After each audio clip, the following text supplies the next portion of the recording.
Hey, Jose, thanks for joining us today. As way getting started, give us a little background on yourself.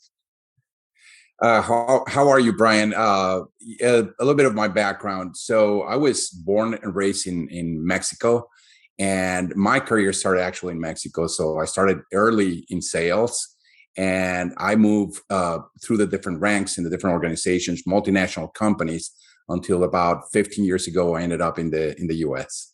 Yeah.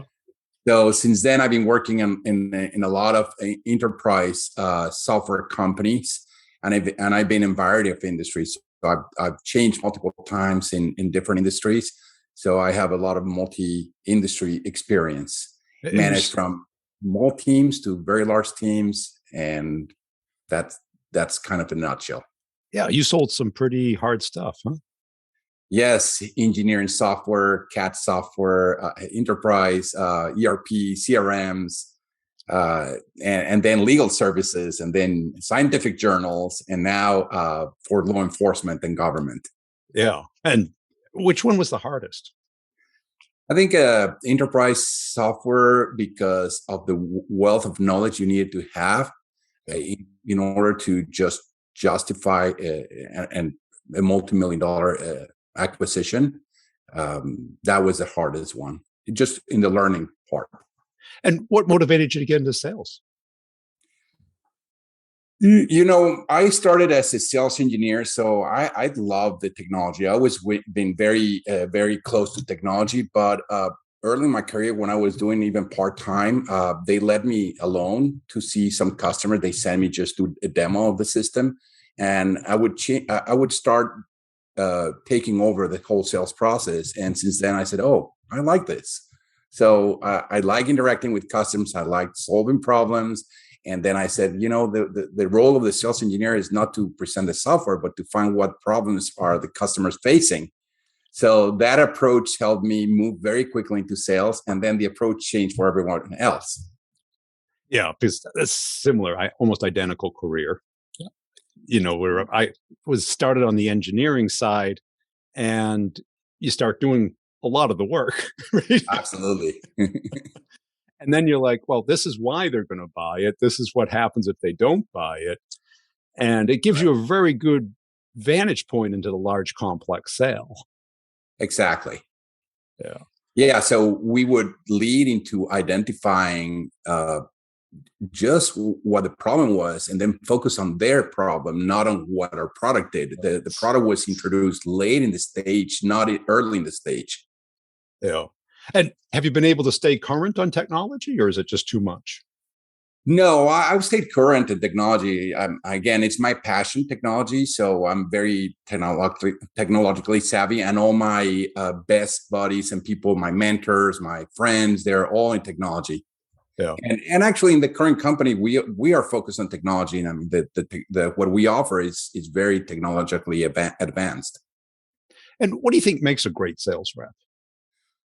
I think first, throughout the career, what I've noticed is people that are always willing to learn more, willing to improve, and focus on the customer, not on themselves. It doesn't matter how much you know or who do you know, but the ones that think, "Oh, everything I know is for the sake of the customer. So I'm going to use that knowledge to identify what the customer really wants and needs." Those have been the best sales reps. The ones that say, I'm going to tell the customer what they need, then those struggle over time, and they burn themselves.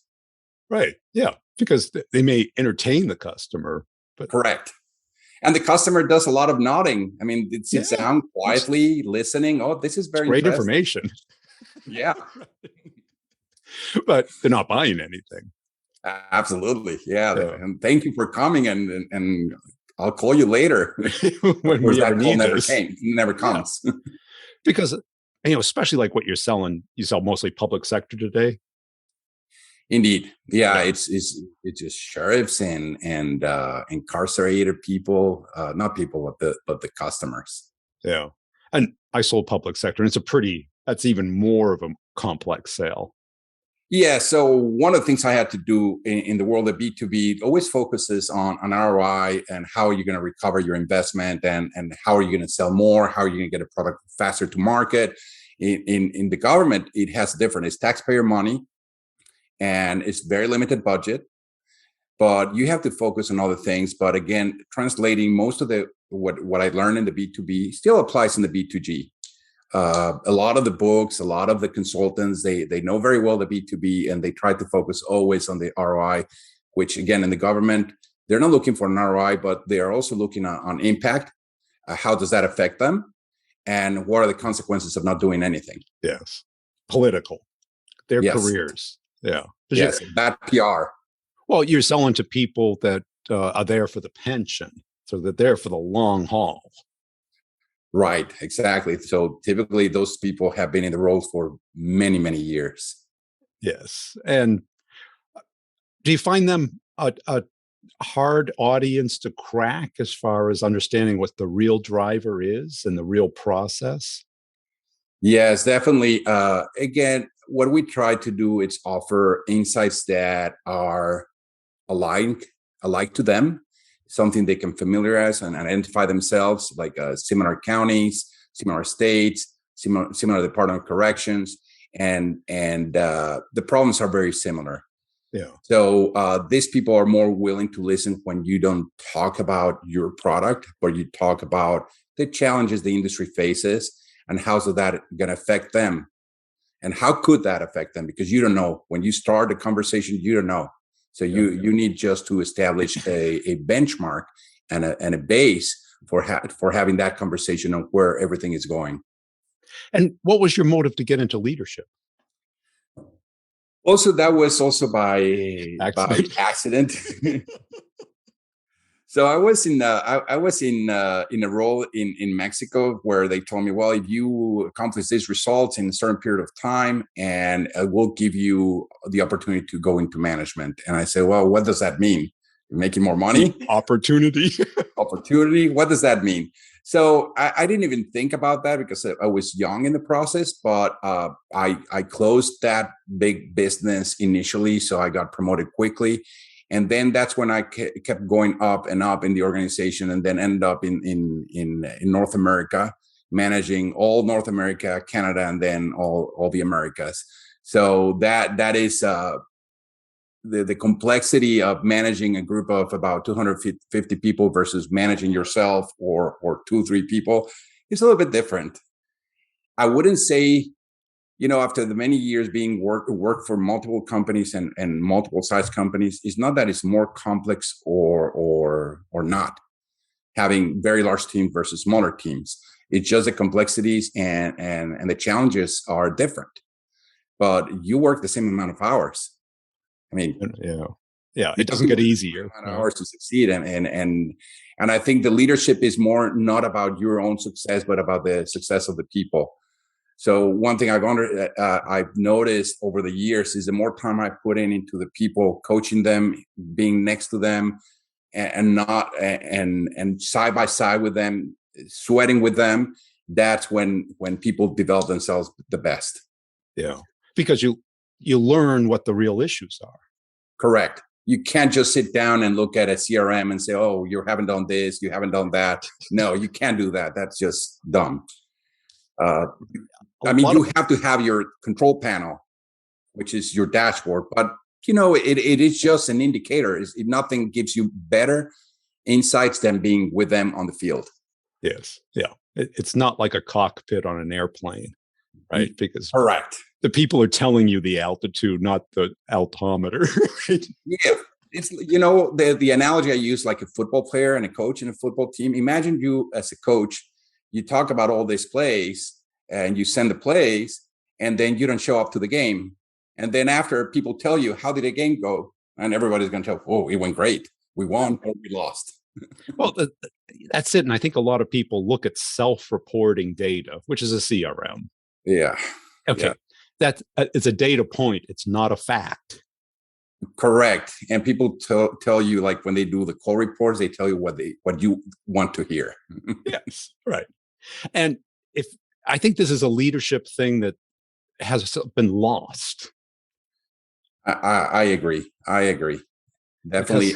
I think the CRM, when it started, like very early in the process, it was very cumbersome feeling. You remember Siebel and it was almost unusable. Yeah, it was unusable. Yeah, it was a nightmare. That one of the things that we focus is selling time.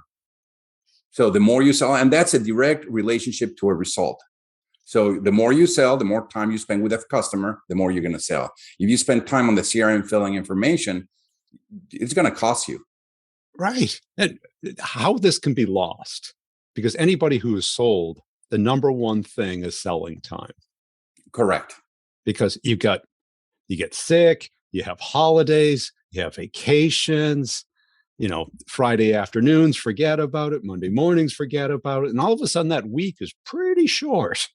It is. And we do kind of every quarter we do an analysis. How many hours do we have left in the quarter? And we take all that PTO, we take off all the meetings, we take the transportation, getting to the customers, doing the CRM, and they say, guys, you have to maximize your time. Don't spend it just like browsing in Facebook and just finding who are you going to see in LinkedIn. Well, that's it. And when I deal with a lot of early stage salespeople, it's like, what one thing should I work on? But the easiest thing you can work on is your time management. Correct. Block it out, close the browser, focus on, get a good block of time to do what you need to do. Absolutely. I think that's the biggest game when you start, like you said, on early stage. That's the best thing you can do. Blocks of time, like burst of times. You can't do like 4 hours of prospecting. Right. You can't do that. Yeah. You burn out very easy. But again, you have to have a structure, not just wing it. And today I woke up on Monday, and today I'm going to do this. Yeah. And when you're looking for great salespeople to join the team, what do you kind of point out as what defines great in your mind? Well, is the discipline of having relevant activity. And what I mean about relevant is not just like pounding the phone and do 100 calls a day, but have enough for you to plan ahead of time, a lot of planning, and then good execution. So I like to understand how they plan their time, and also what's their approach. It doesn't matter, even in interviews, when they come into this industry, they don't know what we do. So I never ask them questions about, how would you sell this? Because they don't know. But how will you sell what you currently sell? Well, what's your approach? So I do a lot of scenario based questions and on how they do what they do currently. And if they tell me I go see the customer and present what we do, then we got a problem. Yeah. But it's like, how do you go with customers when they're not in the market? And then how do you address a customer when they identify a problem or need? How do you flush that out? How's that impact? So it's mostly like I ask them questions based on these scenarios on how would they address each of the different stages. So, most companies in the CRMs put the 7-8 stages on their CRM, and very linear, which never happens like that.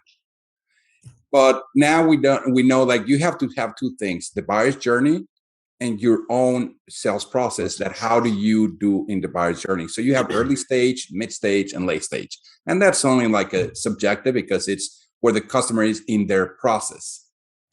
Well, that's it, because the deal, they don't get stuck at like the presentation stage. Yeah. They get stuck 3 months later, especially in public sector, when they're trying to get it through procurement, get it legal, get it the budget allocated, get Mr. Big Cheese over somewhere else to understand why they're doing it. Absolutely. And so many reps still think it's about charm and just personality. That's Correct. Part of it. That gets you the meeting. Yeah, that gets you the meeting. Yeah. But then how do they even understand how organizations buy? Correct. And we've implemented a framework. I know you're familiar with MEDDIC. Yeah. And we've implemented that pretty successfully in our organization. It took me a while because this team was made of very seasoned salespeople, but they never had real sales training or coaching. So I have to take them from a very early stage of sales experience and sales knowledge and take them away from, it's not a product pitch, is the industry experience matters, but only if you use it in your benefit, not against you. Yep. And start driving from there. And when you start talking about the decision process is like in government, you're totally right. You go see the customer and you do the first pitch, and then you do the demo, and then yes, they're very interested. Why? Oh, because they nodded all the time. Well, what's tricky about the government is they will take a lot of meetings. Oh yes, they will. They love meetings. They will take the meetings, but then nothing happens. Nothing happens.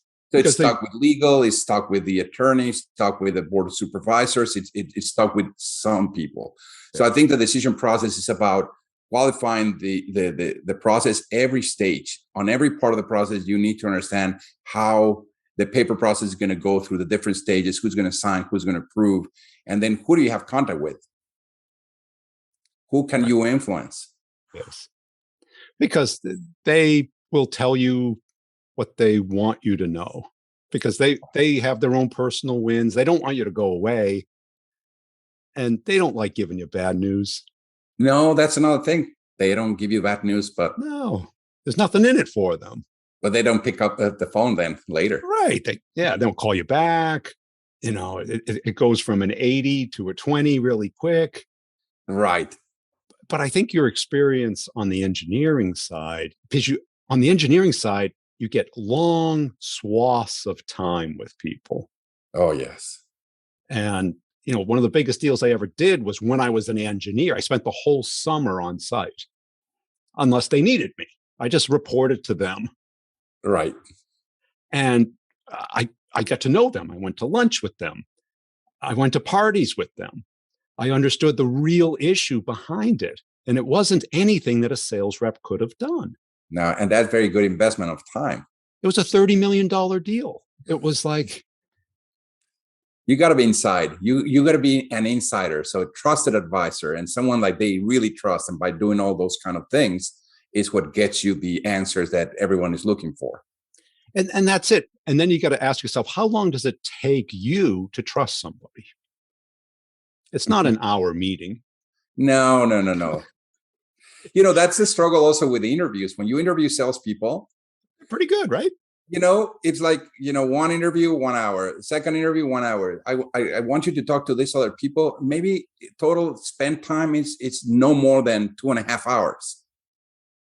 Then you have to be really good. I try to also follow the career of the salespeople that had worked for me and the ones that have been successful. And of course, I call them up and try to build my bench of A players and just try to drag them. When I see the environment is going to be good for them, then I call them up. If I know that it's not the right environment, I look somewhere else, because not all environments are good for all people. Again, not everybody can change industries, and you build an asset and you build capital in your own industry. So when you have years working in sales and you build your book of business, it's very hard. You have there an investment. Maybe you don't have stock in the company, but you have stock on yourself. Yeah. You've got capital, goodwill. Yeah. All of that took years to build. But that strategy, I call that the Mafia Strategy, where you build your crew, right? Correct. You know how each other works. You get over, is this the right person question, which hangs on for 9 months until there's some success. Oh, yes. And you get the high bandwidth of communication. Right. So that you're not looking at a dashboard, you're talking about the real issues. Absolutely. And I think that's what matters. The talking to people continuously. I have formal meetings once a week, but that doesn't mean that I wait until the end of the week to talk to them. So you have to have your cadence about talking to people on a structured way, but you spend time with them in the field all the time. But it's just that conversation that, of course, you use a CRM as a tool just to initiate the conversation and tell me, we're in this process. And we developed the CRM more like to record what we do, more like a strategic tool where you use it as a sheet of paper where you're going to plan what are you going to do next. Who do you know? What do you know? What do you need to do next? And how do you influence the process? And instead of the recording that, yes, the recording, it is for you. Like if you're going to want to go back and see what you did last month with this customer, what was your strategy with this customer, you look it up. Right. And our email shows us that. Most of our phone calls are recorded, or at least on our calendar. We can search our calendar. Correct. The forensics on a deal are not hard to surface. Correct. But what is hard to surface is what you described as that strategy. Okay, how do you take the deal from where it is to where it needs to be? Right. The treasure map versus the treasure hunt. Absolutely. So yeah, that's the quality of the conversations that you're having, and not just chasing the customer to see, hey, do you have a decision for me? Or waiting customer, what do you want me to do next? And also in large companies and in government, the people who have the problem, have the need, don't know how to get it done administratively, certainly in the government. Correct. Or politically, if they haven't done it recently, they don't know how to get it done politically. No. And the larger the organization, they just go through the moves and they say, what we did 5 years ago, let's just do it again. Yeah. Right. Let's just put the RFP, look at the specs. They're 5 years old. They're 7 years old. We don't want to change. Let's just put it back again, same way, and see who participates. Yeah. And when you're talking to a rep, what questions do you ask? There's the medic type stuff, which is good for forecasting. Yeah. Wow. Yeah. But it doesn't really tell you what to do. Yeah, exactly. How do you guide them through when they have happy ears, or their confirmation bias, or they just need the deal so bad it has to happen, but they don't know how? No, it's a question like, what happens if they don't do anything? What happens if they stay as they are? What's the impact to them? What does this person has to win personally, Yes. organizationally? What happens with the agency if they stay as they are, or they keep having this problem over and over again? Is the pain big enough to change? So those things are the ones that if I ask the rep, they either have the answer, or I got to ask that. So that drives action. Yeah. And again, it doesn't tell you, you're right. It doesn't tell you what to do. But if you analyze deeply, what we did on Medic is the questions that you should be asking the customer. So we have the inspection questions, that questions I ask them, or questions that they should ask themselves. And then the questions they should be asking the customer. And how long do you think it takes reps to learn this? Because they go from, I'm sure you hire people, they come from a big company, but you don't know if they were successful because of them, or they inherited some accounts, or the timing was right. And I got to believe that you have a little bit of that in your space, but that's stuff that they really don't control. You want them find the ones that know how to control a deal, drive a deal, get a deal done. Oh, yeah, absolutely. So, yeah, it takes time, and it all depends also on the amount of resources that you count within your organization to get these people onboarded as soon as possible. But if not, it takes a longer time, because there's no way of unless these people are very self-starters and they've been successful, that they know how to drive the deal, and they have very little. They can onboard themselves very quickly.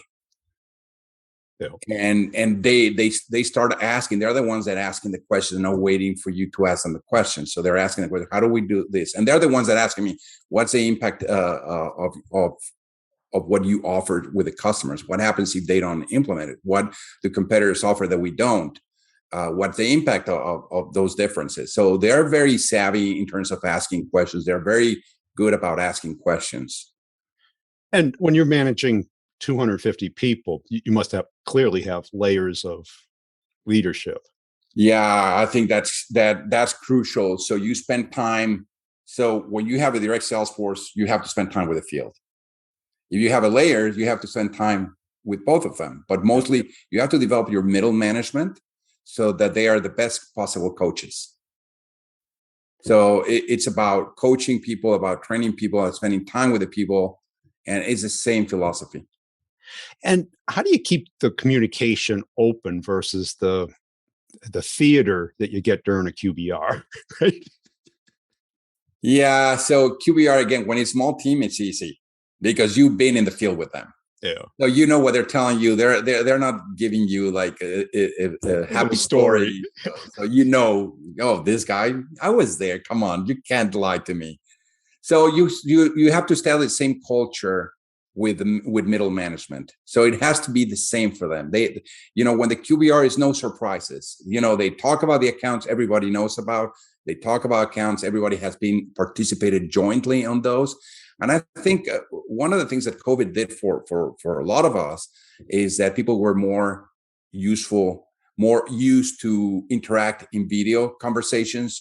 So the time transportation reduced, so you have more time. We had more time to interact, and there's no excuse that I don't know about that deal.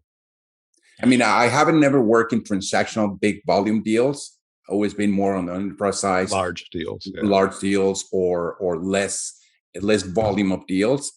So I wouldn't know how to tell you in big transactional environment. And what do you think you lost with that? You got the volume went up, but did the quality go down, or did the openness go down, or did the transparency alter? What I think we've lost, and I think it's still needed, is that personal interaction is not the same thing seeing somebody, from here to the top that we notice in these video conferences, depending where the camera is located, that people have the other screen or they have the laptop in front of them. You hear the clicking. Yeah, you don't know if they're putting whole attention. When you're in a meeting face to face, I mean, there's no option. Either the body language, if they're putting attention to you, that personal interaction. I don't know, in different industries, that personal interaction at a higher level still is very, very important. It is, because the most value I got as a rep, and even as a leader, were those dinners. Oh, yeah, absolutely. We end the day, we had a successful conversation. Now let's go relax. Let's have dinner. And then in the dinner, don't talk about business. Right. But start like that. You get a sense of who they are. Trust is built. The bandwidth is opened up, and you accept each other as human beings. Absolutely. That's critical. I think if you have a very structured process and it's just business, and business discussion, transaction, it's not going to work. That trust is not going to be built, and you need to build that trust. Because then you get the call the next morning to have breakfast. Right. Then you get the real story. Exactly. I'm a little concerned that they're going to run into funding, or it's going to go to RFI and we're going to have to start all over again. Yeah. They open up. Yeah. And that's where the magic happens. Yes.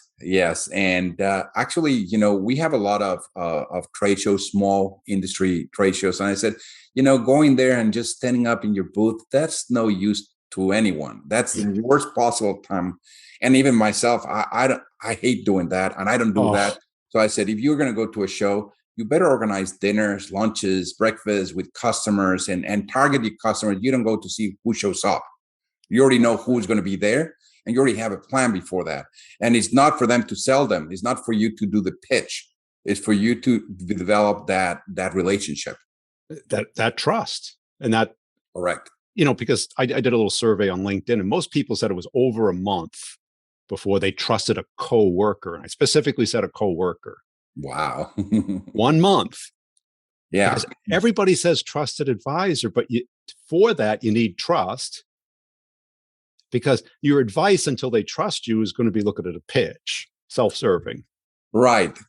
Yeah, and in some cases, you see some of the salespeople trying to go through the whole sales process in the first call. So someone calls you, try to find out some information about you, and this guy is interested. Let me pitch you my best whatever pitch I have, and then I'm going to sell this, and then suddenly you don't hear back from them. You didn't spend any time building trust, so it's not going to happen. And you have to be more patient, because it's not transactional business. at all. And what I certainly in public sector, and I had the hardest part, like Intel. So it was all classified, Oh yeah. unlabeled buildings, people that can't say what they do or where they went to school or even their real name.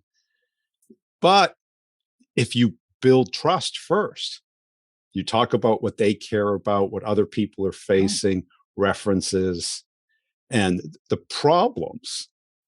Everyone loves talking about their career, what they're facing, the Yeah. challenges they have, what they're trying to accomplish. Yeah. As and then your product is probably aligned with it, or you figure out it's not, and you find someone else. Exactly. That doesn't matter at the beginning. It's irrelevant. It is. Yeah. Cool. Hey, I really appreciate your time today. Where can people go to connect and follow you? And if you're looking for people, feel free to ask. Absolutely. Again, thank you very much, and nice to talk to you.